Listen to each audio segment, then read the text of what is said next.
We will now talking about the next version of the kids teaching game or kids teaching application.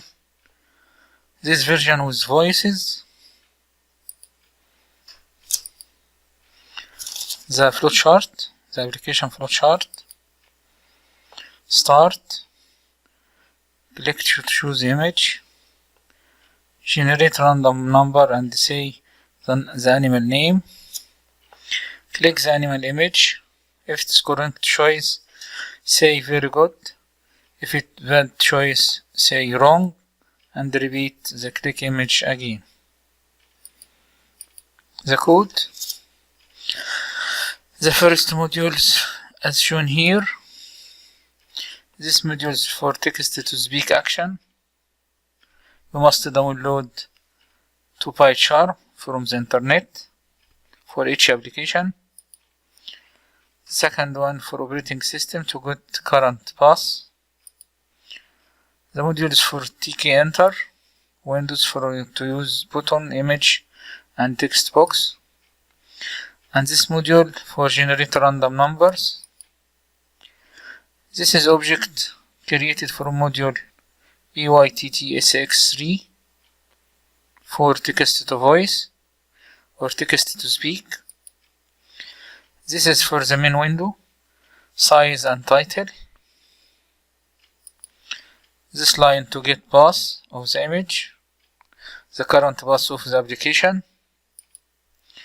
This is list, contains name of the animals.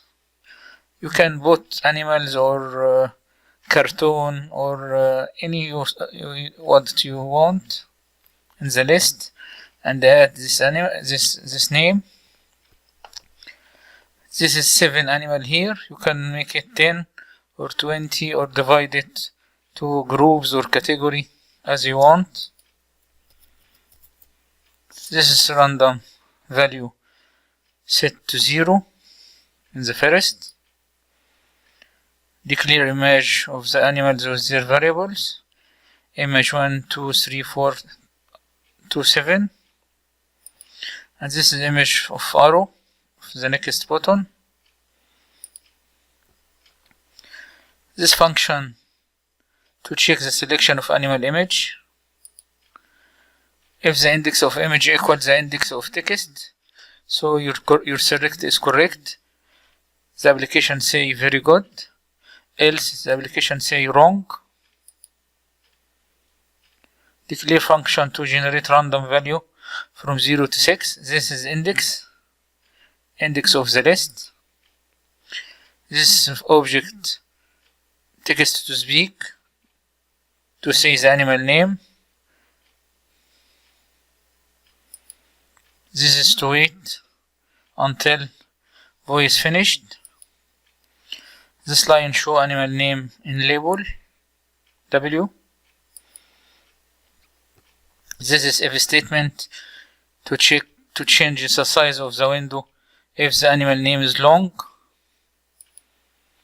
This is font size of animal name. This is button, create 7 buttons for image, and this last one for next action. This one, this random, generate random, but this function here is play button, and the last line of the code is root main loop. This is main loop for application, to run application in loop until you exit or finish or click exit, and this procedure is in all root application. Thank you. For any question you can contact me during Udemy question and answer. See you in the next lecture.